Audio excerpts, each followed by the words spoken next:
create images that make people stop and think. I also try to challenge myself to do things that doctors say are not possible.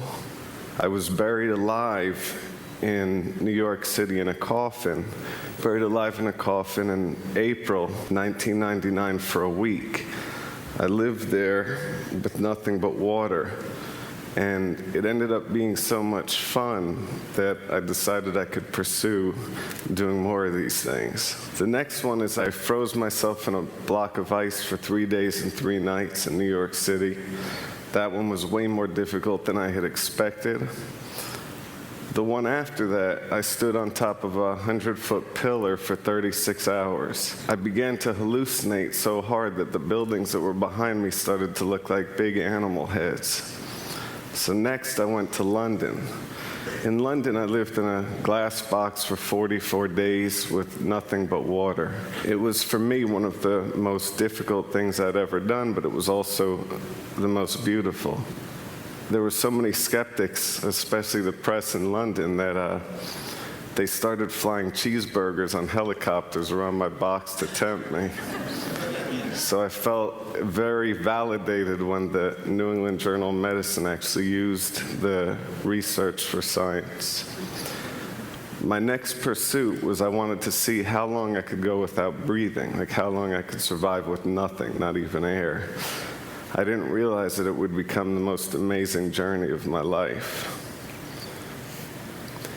As a young magician, I was obsessed with Houdini and his underwater challenges. So I began early on competing against the other kids, seeing how long I could stay underwater while they went up and down to breathe, 5 times while I stayed under on one breath. By the time I was a teenager, I was able to hold my breath for 3 minutes and 30 seconds. I would later find out that was Houdini's personal record.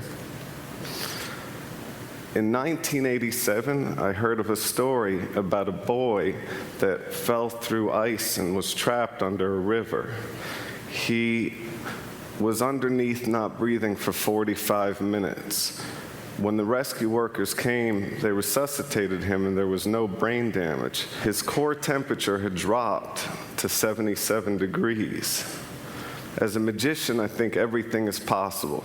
And I think if something is done by one person, it can be done by others. I started to think if the boy could survive without breathing for that long, there must be a way that I could do it. So I met with a top neurosurgeon, and I asked him, how long is it possible to go without breathing? Like, how long could I go without air? And he said to me that anything over 6 minutes, you have a serious risk of hypoxic brain damage. So I took that as a challenge, basically. My first try, I figured that I could do something similar, and I created a water tank, and I filled it with ice and freezing cold water, and I stayed inside of that water tank hoping my core temperature would start to drop. And I was shivering, and my first attempt to hold my breath, I couldn't even last a minute, so I realized that was completely not going to work. So I went to talk to a doctor friend, and I asked him, how could I do that? I want to hold my breath for a really long time. How could it be done? And he said, David, you're a magician. Create the illusion of not breathing. It'll be much easier.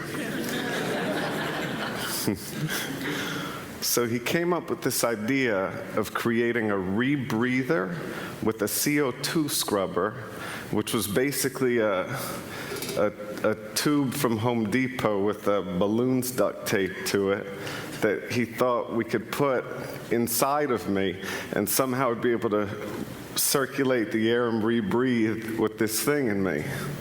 This is a little hard to watch, but this is that attempt.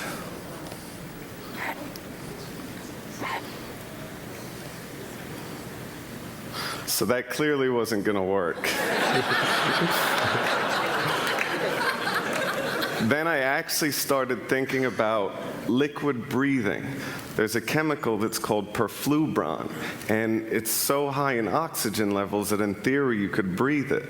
So I got my hands on that chemical, filled the sink up with it, and stuck my face in the sink and tried to breathe that in, which is really impossible. It's basically like trying to breathe, as a doctor said, while having an elephant standing on your chest. So that idea disappeared.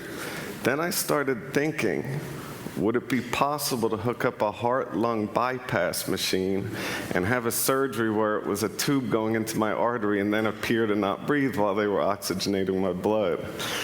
Which was another insane idea, obviously. Then I thought about the craziest idea of all the ideas. To actually do it. To actually try to hold my breath past the point that doctors would consider you brain dead. So I started researching into pearl divers, because they go down for 4 minutes on one breath. And when I was researching pearl divers, I found the world of free diving. It was the most amazing thing that I ever discovered, pretty much. There's many different aspects to free diving. There's depth records where people go as deep as they can, and then there's static apnea. That's holding your breath as long as you can in one place without moving. That was the one that I studied. The first thing that I learned is when you're holding your breath, you should never move at all. That wastes energy, and that depletes oxygen, and it builds up CO2 in your blood. So I learned never to move, and I learned how to slow my heart rate down. I had to remain perfectly still and just relax and think that I wasn't in my body and just control that. And then I learned how to purge. Purging is basically hyperventilating. You blow in and out. You do that, you get lightheaded, you get tingling, and you're really ridding your body of CO2. So when you hold your breath, it's infinitely easier. Then I learned that you have to take a huge breath, and you just hold and relax and never let any air out, and just hold and relax through all the pain.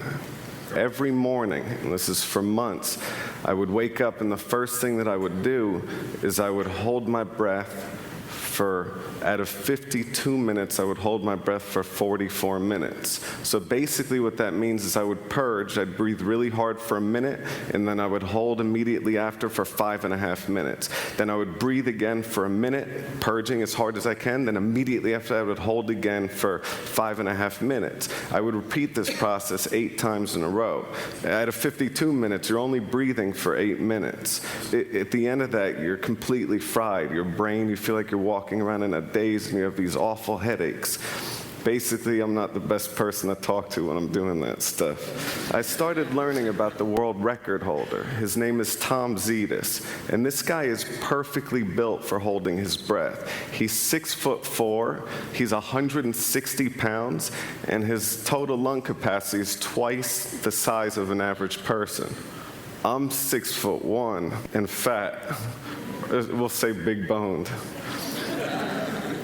I had to drop 50 pounds in 3 months. So everything that I put into my body I considered as medicine. Every bit of food was exactly what it was for its nutritional value. I ate really small, controlled portions throughout the day, and I started to really adapt my body.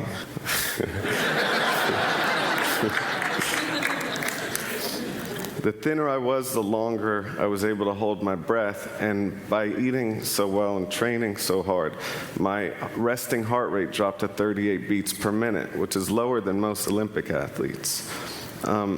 In 4 months of training, I was able to hold my breath for over 7 minutes. I wanted to try holding my breath everywhere. I wanted to try it in the most extreme situations to see if I could slow my heart rate down under duress. I decided that I was going to break the world record live on primetime television. The world record was 8 minutes and 58 seconds, held by Tom Zetas, that guy with the whale lungs I told you about.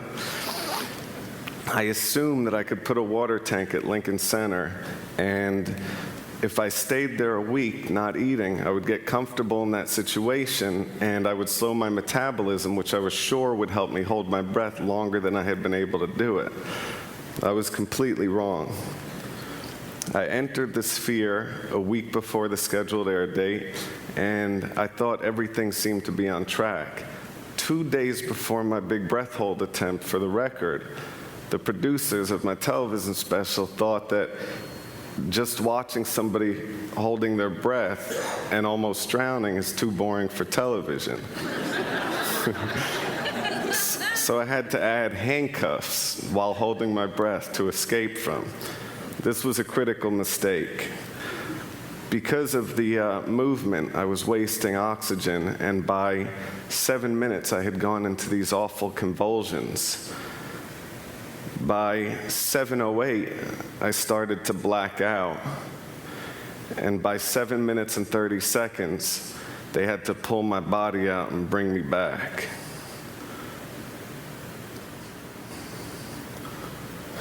I had failed on every level. So naturally, the only way out of the slump that I could think of was I decided to call Oprah. I told her that I wanted to up the ante and hold my breath longer than any human being ever had. This was a different record. This is a Puro 2 static apnea record that Guinness had set the world record at 13 minutes. So basically, you breathe Puro 2 first, oxygenating your body, flushing out CO2, and you're able to hold much longer. I realized that my real competition was the beaver.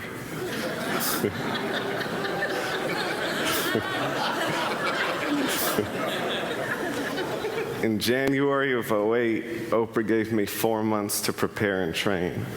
So I would sleep in a hypoxic tent every night. A hypoxic tent is a tent that simulates altitude at 15,000 feet, so it's like base camp Everest.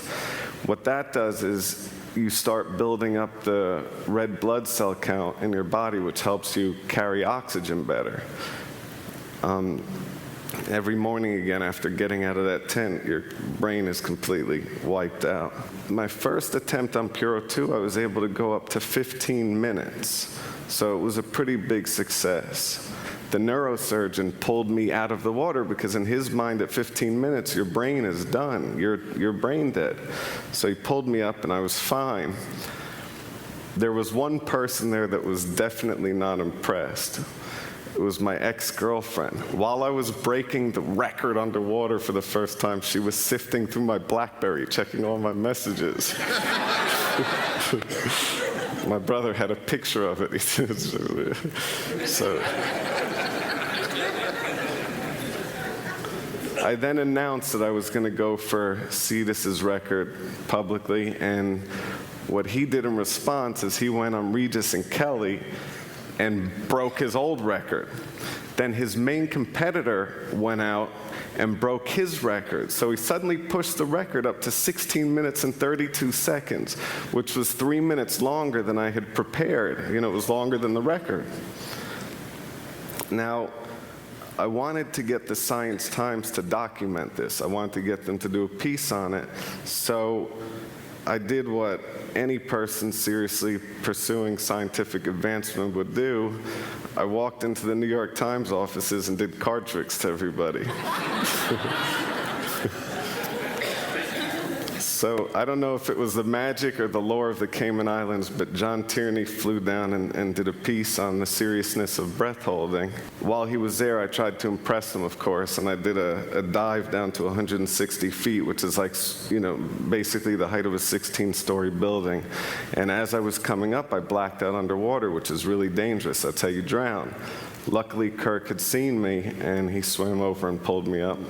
So I started full focus. I completely trained to get my breath hold time up for what I needed to do. But there was no way to prepare for the live television aspect of it being on Oprah. But in practice, I would do it face down, floating on the pool. But for TV, they wanted me to be upright so they could see my face, basically. The other problem was the suit was so buoyant that they had to strap my feet in to keep me from floating up. So I had to use my legs to hold my feet into the straps that were loose, which is a real problem for me.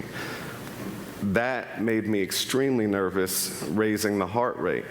Then what they also did was, which we never did before, is there was a heart rate monitor, and it was right next to the sphere. So every time my heart would beat, I'd hear the beep, beep, beep, beep, the ticking really loud, which is making me more nervous, and there's no way to slow my heart rate down. So normally, I would start at 38 beats per minute, and while holding my breath, it would drop to 12 beats per minute, which is pretty unusual.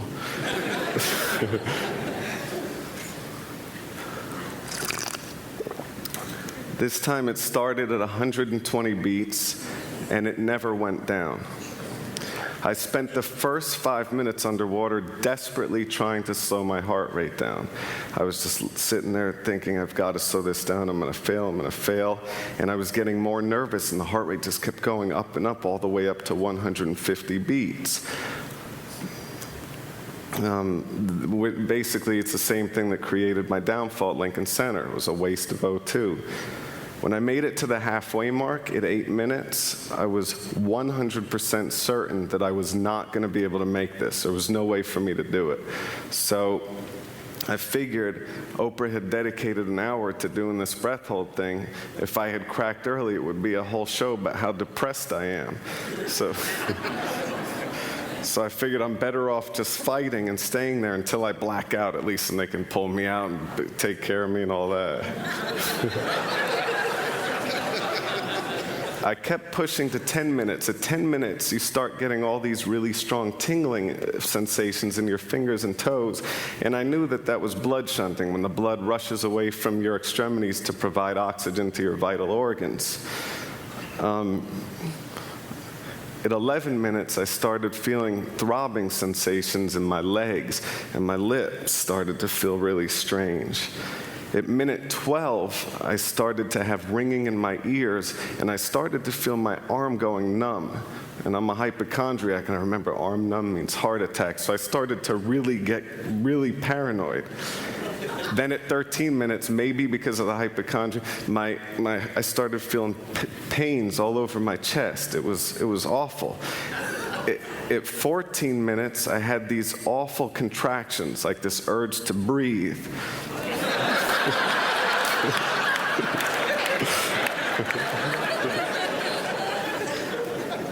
At 15 minutes, I was suffering major O2 deprivation to the heart, and I started having ischemia to the heart.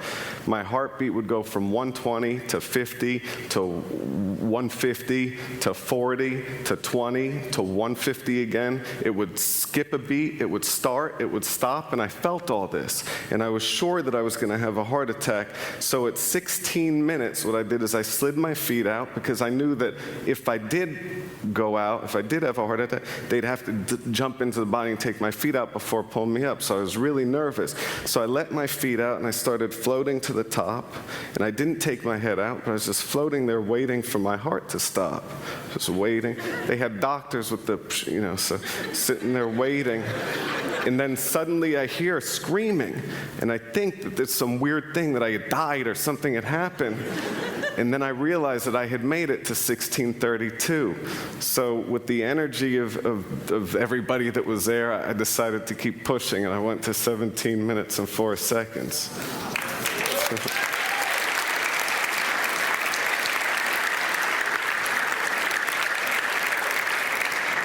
As though that wasn't enough, what I did immediately after is I went to Quest Labs and had them take every blood sample that they could to test for everything and to see where my levels were so the doctors could use it once again. I also didn't want anybody to question it. I had the world record, and I wanted to make sure it was legitimate. So I get to New York City the next day, and this kid walks up to me. I'm walking out of the Apple store. This kid walks up to me. He's like, "Yo, D." I'm like, "Yeah?" He said, "If you really held your breath that long, why'd you come out of the water dry?" I was like, "What?" And that's my life. So, but as a magician, I try to show things to people that seem impossible. And I think magic, whether I'm holding my breath or shuffling a deck of cards, is pretty simple. It's practice, it's training, and it's practice, it's training, and experimenting.